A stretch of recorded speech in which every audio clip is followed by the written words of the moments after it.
Warriors of National Guard recruiting. It is the 25th of July. We have 47 match days remaining in FY23.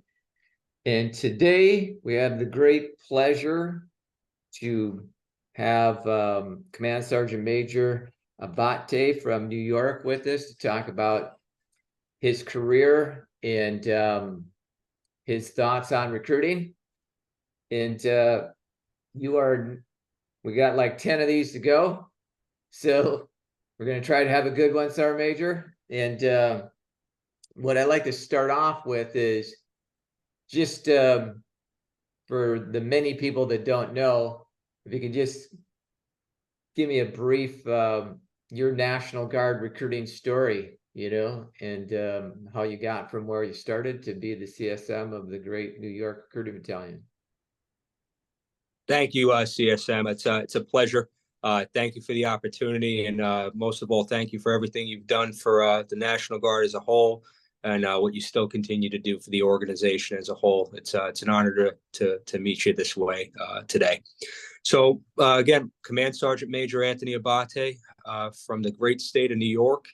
My recruiting story is like several of the senior leaders that are still in positions of authority, or maybe even some on production still, started back in 2006.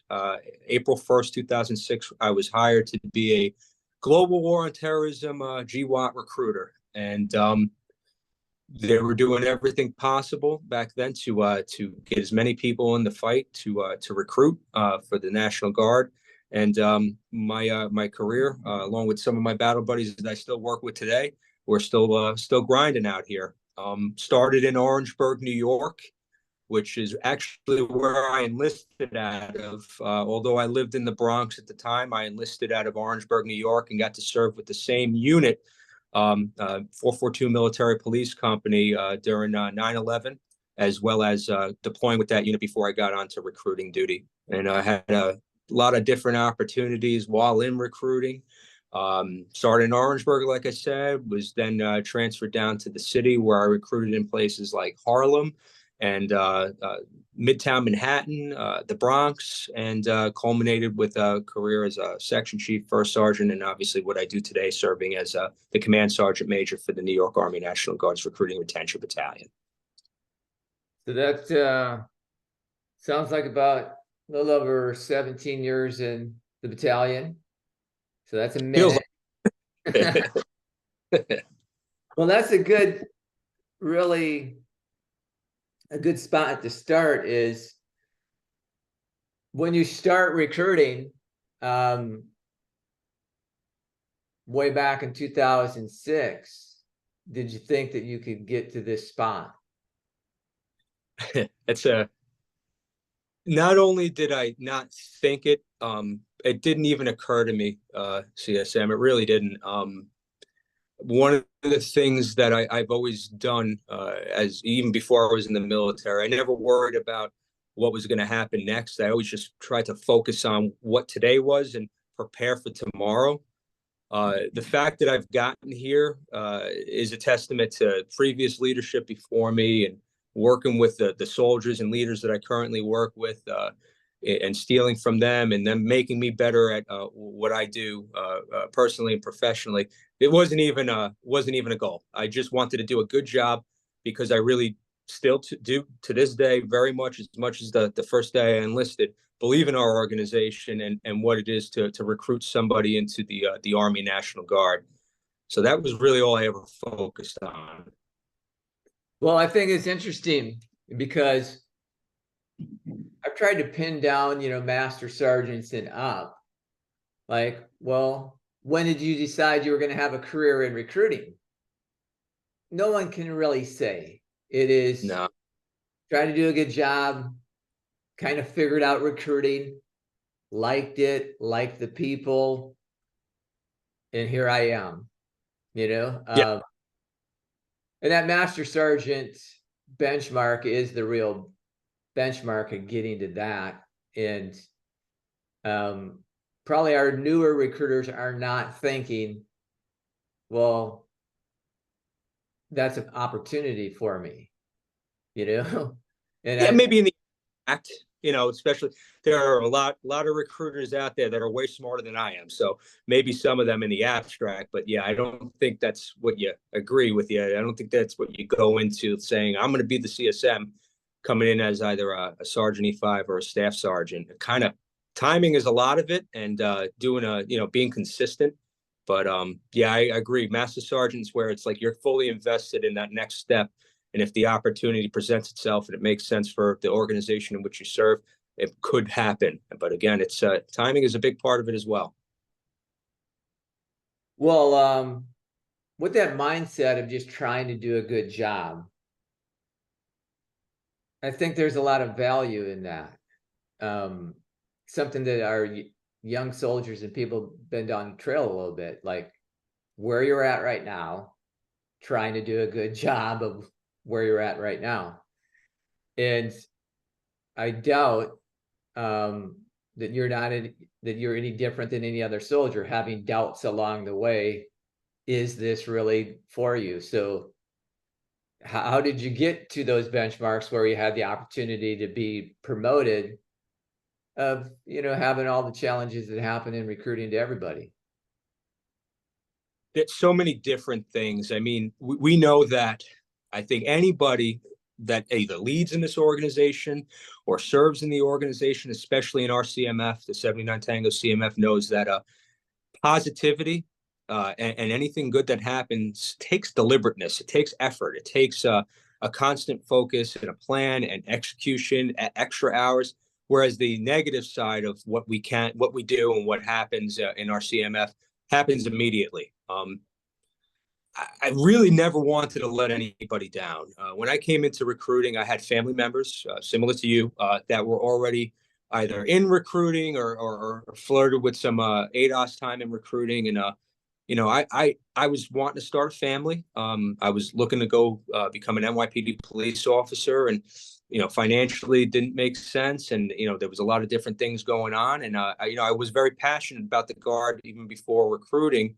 And I remember what it was like being in a unit where other soldiers were being stop lost and units not having what they needed. And I worked for a NCOIC who I was actually deployed with. He was our readiness NCO. And whew, that guy had a very big impact on me positively, obviously. And I didn't want to let him down. And I felt like the pressure and stress that I inflicted on myself and put on myself paled in comparison, especially at that time, than anything any leader on the ground would have put on me, just because I didn't want to let anybody down.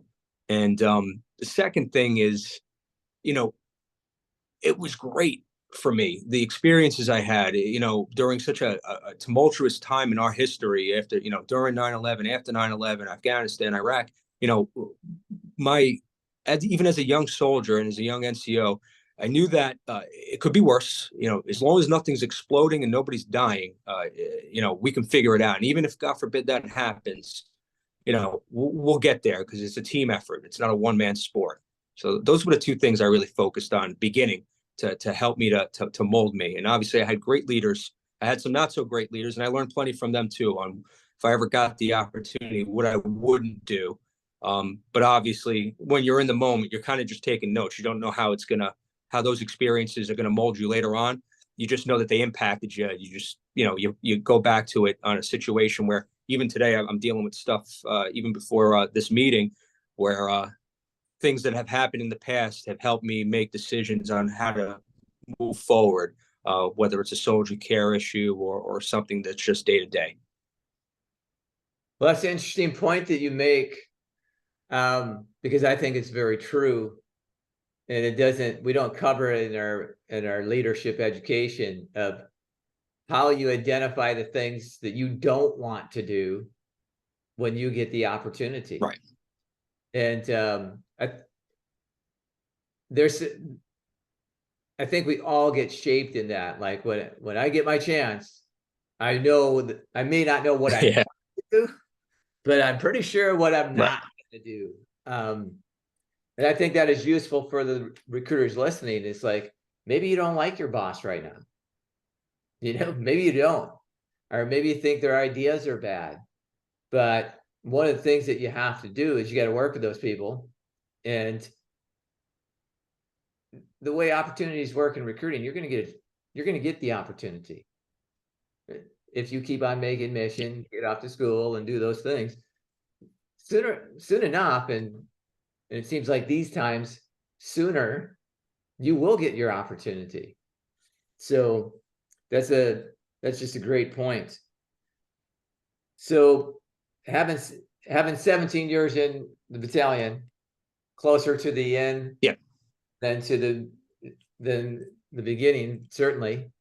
What do you think some of the great accomplishments are, the things that you're proud of? Oh man, in that period of time? it's boy, oh boy, I tell you. So I'll start off individual because there's not many.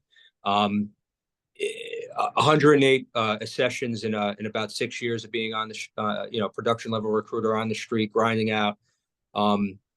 Having an opportunity to be a readiness NCO, having an opportunity to lead 2 different detachments in 2 different companies across the state of New York. Having the ability to be a company first sergeant in the 5 boroughs in Long Island, culminating in being the command sergeant major for the state of New York. Individually, yes, these are great things. They were not achieved without a team. And I am so in awe and so proud of the team we have here in New York, and so honored to just be a part of the mentorship and the development in NCOs. And honestly, couldn't be more grateful to the NCOs and the officers in this battalion that continue to push me every day and make me better at being an NCO, being a soldier, being a father, being a husband. We got some great people in our organization, and I can't say enough about the First Sergeant Roe Watsons of the world, the Master Sergeant Sabbaters of the world, the Major Anthony Telescas of the world, and Master Sergeant Hernandez of the world, and the First Sergeant Morale. I mean, there's literally hundreds of people and leaders in this organization that have shaped me. Our current leadership, we have done here as a collective, because it's not individual. It can't be. For top state in the territories last FY, only state to make and exceed its mission. We've been on an upward trend here in the state of New York for the past 5 and 6 years. We're on track to do it again this year. And the accolades are great. Anybody that says that they're not great to have, yeah, it's great because it's a collective thing. But the fact that our units are strong and our op tempo has never been higher here in New York, both domestically and OCONUS, and units are able to do what they have to do, that is the achievement. That is what we drive for, because we live here, we serve here, our families live here. And, at the end of the day, I tie into the person I was on September 11, 2001, angry, beside myself, sad, vengeful. I feel all those things still to this day. And that's the motivation to continue to support these soldiers and do everything we can to get to yes and get as many people into our organization as possible. And I just mentioned current people, but there are literally hundreds of NCOs and officers that have come before me and helped mold me and push me to this day, that I'm just so grateful to them for being a part of this organization and taking it seriously every single day. Well, right now, across the country, New York is very known and has a terrific reputation. And the perspective might be, well, New York's always been getting it done. So, No, it's not. the last 6-year journey, I think, is worth commenting on, of where you came from and where you're at. Kind of instructive to a lot of the leaders that are listening to this is, the value of that process and the capability of making that change on an organizational scale. So why don't you speak to that a little bit, about where you were at in 2016, 17, and what it took to get to where you're at now? We hit the panic button, that's for sure. We had been on a downward trend, like many people at that time, like many states. Sequestration hit everybody hard, hit everybody differently. In some states, owned up to what needed to happen, and some didn't. We were part of the states and territories and battalions that didn't. We bought into a lot of, just, yeah, we all make excuses. It's human nature, in the absence of success. Sometimes it is easier just to be like, hey, it is what it is, and this is gonna be it. And then there was a shift.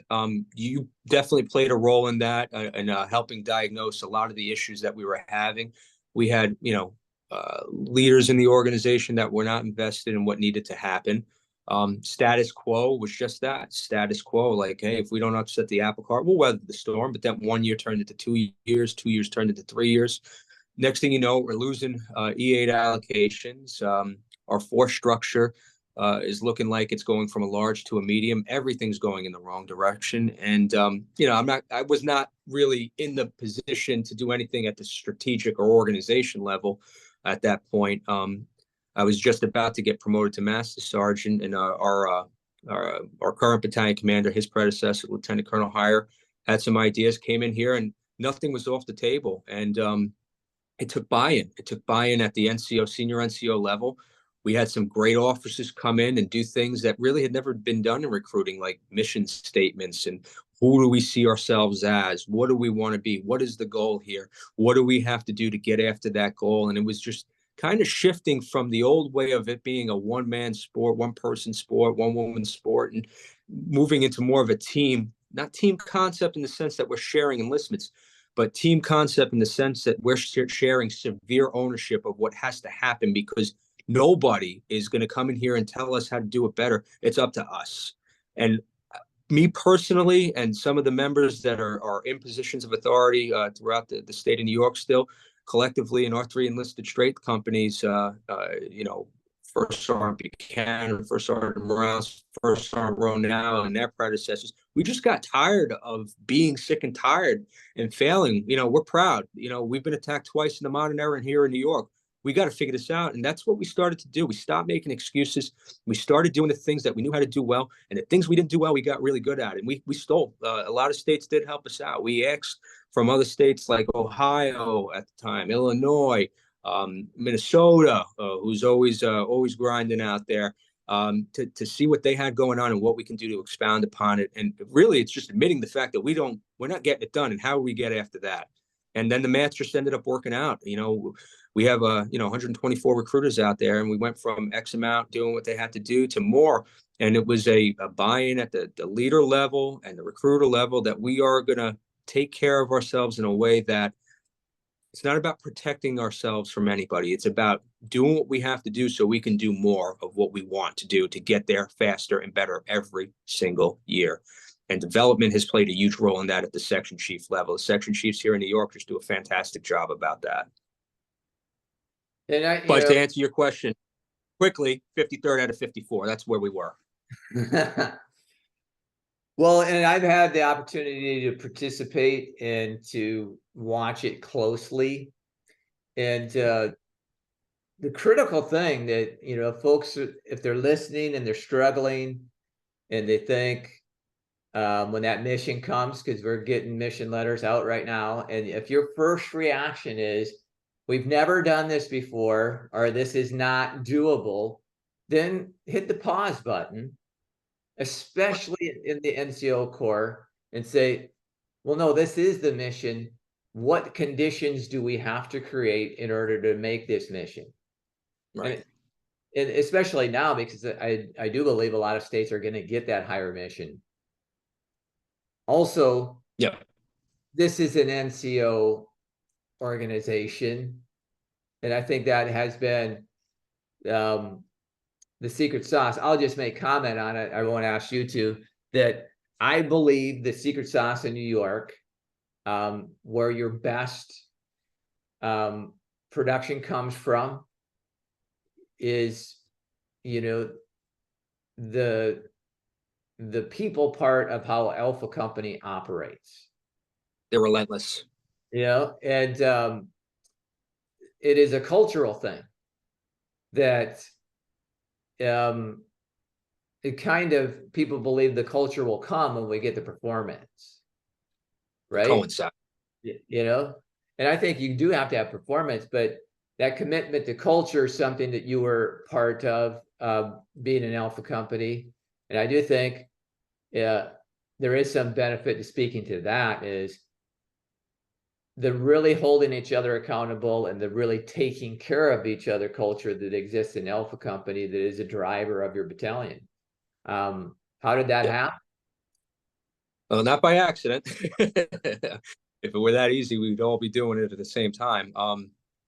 Again, low points forge, stressful times, and hard times forge even harder people. And we had that in Alpha company, where it was a very negative time. We had some pretty severe situations going on. One resulted in a suicide, which I think about that every day, and some behavioral issues, manning issues, funding issues, and then as things were we're trying to start getting our legs back under us, we got hit, just like everybody else got hit, with the permanent resident ban, where now a market that we had relied on was now not available to us anymore. And it took a lot to stop making excuses. And I know myself and the NCOICs that were in charge then, and some that are still in charge,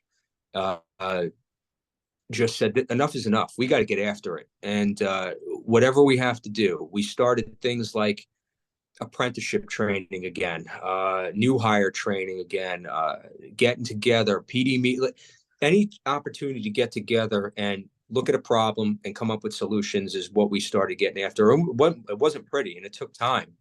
One of the other things that we did, think about going to combat with 100% of your strength, and then having about 30 to 40% of that strength taken away from you with a policy that's in place or whatever. Now you don't have that. Now we got to the point where we collectively said, okay, these are the things we got to get better at. We got to get better at high school recruiting. We got to get better at on-campus recruiting. We got to do more deliberate prospecting. We always had New York City, but that doesn't mean we always made our mission, until we started doing the things that we didn't necessarily do before, because we lost a lot of that. And then we started to adjust. So think about adjusting out there in a combat zone to not having what you have, doing really well, and then all of a sudden getting it all back. And that's what happened. And ever since December of FY18, Alpha company has not looked back. And it's not me that is the difference, because that wouldn't make any sense. It's the collective culture down there. You got people that are first generations Americans. You got people that came here from other countries. You got people that are naturalized now. You got people that are out there in the community, not because that's what they're paid to do, but because they believe in it and they get paid to do it. And they are such a passionate group, and it's spilled over into the other two companies as well, where that work ethic, that development, that ownership, it's made the difference. Alpha company has done what it's done since FY18.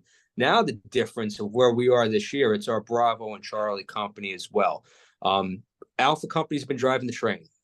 Can't say anything different about that, but it stood the test of leadership changes, a lot of new hires, a lot of people retiring, that have done great work for the organization, and the culture keeps getting better and better because people believe in what they're doing. The leaders are engaged, the recruiters are hungry, they're getting after it, and there's no idle time. They just move fast, and they're very passionate. And like I said, it's starting to get that way, and it has gotten that way in the other two companies as well, and it's setting us apart. It's getting us to where we were back in FY21 and 20. Well, and I think you certainly have a wide diversity of people that you've hired. Last week I met Sergeant First Class Rodriguez, that is just an amazing National Guard story, GED plus, and all of those things, joining later in life, and now a Sergeant First Class. Crushing it, yep. But I do think the hiring part that would be a plug that I would give for you guys is, you have the diversity of people, but you got a North Star of passion for the Guard. And that, if you don't believe in this program that we have, impossible.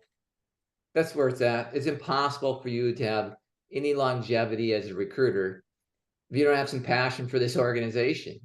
Couldn't agree more. That's something you guys done a really terrific job of hiring all different kinds of people from different backgrounds, but having that be a checkpoint. Be passionate about the organization, believe in the organization, care about the organization. It's one of those stomp the foot things that's going to be on the test for other people, you know, if you fix your hiring, you're going to do a lot better. Right. So we have recruiters out there, they're in their first year of recruiting. You're in your 17th year of being in this organization. So what would be some things that you would say to them to reinvigorate them or get them motivated to stay the course in this business? Oh boy. Motivation. People will say that motivation is everything. I think it's part of it. I think being disciplined and what is expected of you on a daily basis and removing just empty space, removing obstacles, stuff that really doesn't matter, having laser focus on, if you're a family person, it should be the job and family. If you don't have a family yet, it should be the job. And the job should be able to facilitate you reaching whatever goals you're looking to reach, both personally and professionally. I jotted down some stuff because I don't want to ramble on and on. I would say that every day is an opportunity to get it right or get it wrong at any level, whether you're the newest recruiter or a command sergeant major with 17 years experience. Don't concern yourselves with being right. It's about getting it right. And I stole that from a previous sergeant major that I worked with, sergeant major retired, Chuck Bunyan. People that are just trying to be right all the time, I've never had time for them. You know, obviously, followership is a very important thing about being a leader. You got to know how to follow in order to know what leading looks like. And but again, that's where those notes come in. You know, like you got to, when something's not right and you have to do it because you have to do it because that's the Army and that's what we do.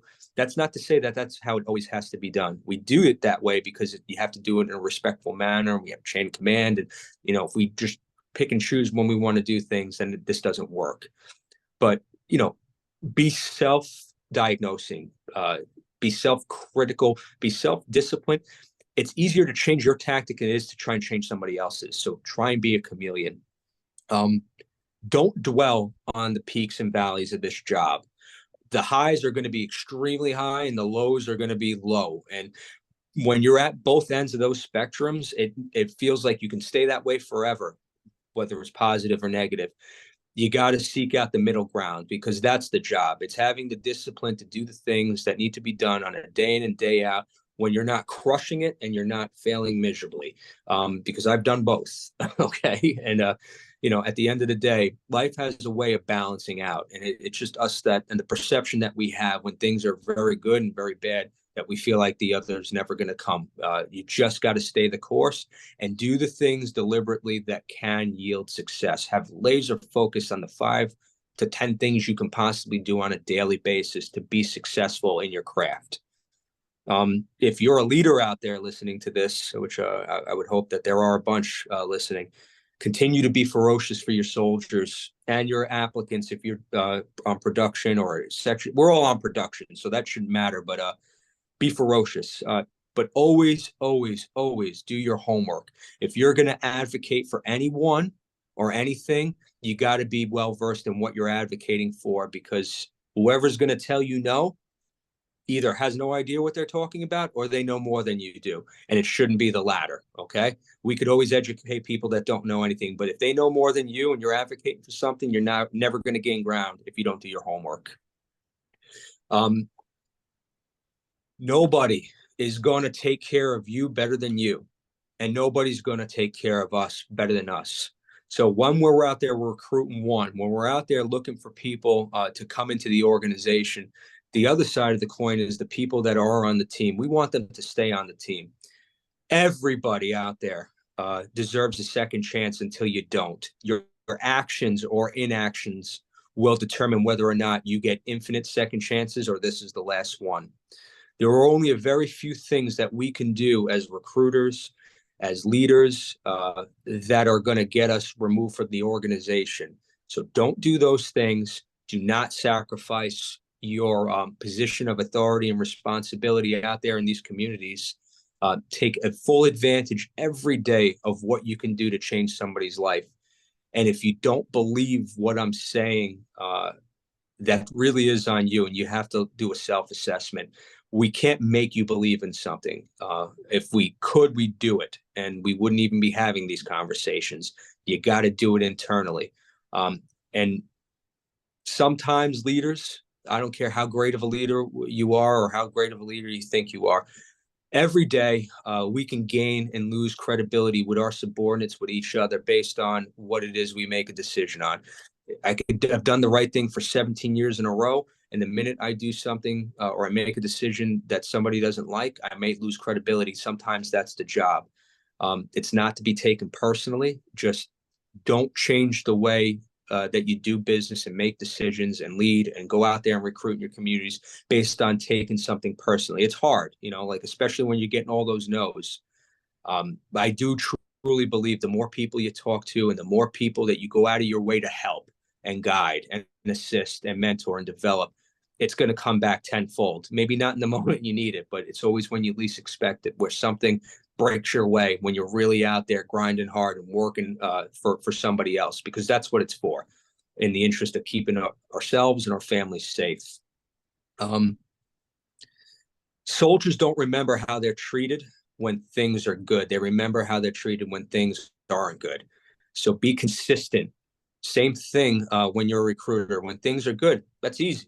It's when things are bad and things aren't the way they're going, and how you pick yourself back up and who you seek out to help you pick yourself back up. I think that's a really important thing, because I talk to people, I call people when I'm having a rough day. It's not about complaining so much as about the process by which to get you to the next thing that's going to make us successful, to make you successful. Don't give up. We're not giving up on you anytime soon.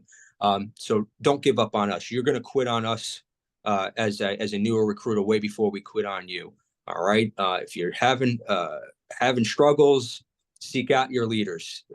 Give them the opportunity to lead. Don't assume that we have ESP. Okay. Seek us out. We'll do the right thing. Give us the opportunity to do it. And the last thing I would say is anybody that's just starting out in the CMF, anybody that's been in the CMF for longer than me or anywhere in between, winning is making mission, and making mission is winning. Don't let anybody come into the CMF and say otherwise, because without that, we're not doing what our commander's intent is, which is to deliver that mission. That's what I have, CSM. Well, that really seems like a good spot to end this. There's a lot of good stuff covered there. I really, truly believe that everyone that we hire can make mission. And so that message that you're given to just keep grinding. And maybe hard, it's hard to hear it, but it's true. The numbers don't lie. Staying after it. So I think that's a good spot to end this.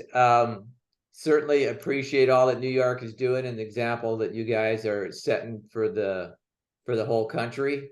Appreciate you doing this, and keep on doing what you're doing. And I'm sure people will reach out to you to get a little bit more detail on how that is happening. But thanks again. And thank you for the opportunity, CSM, and be safe, keep grinding, and we make mission. You better believe it. Cool.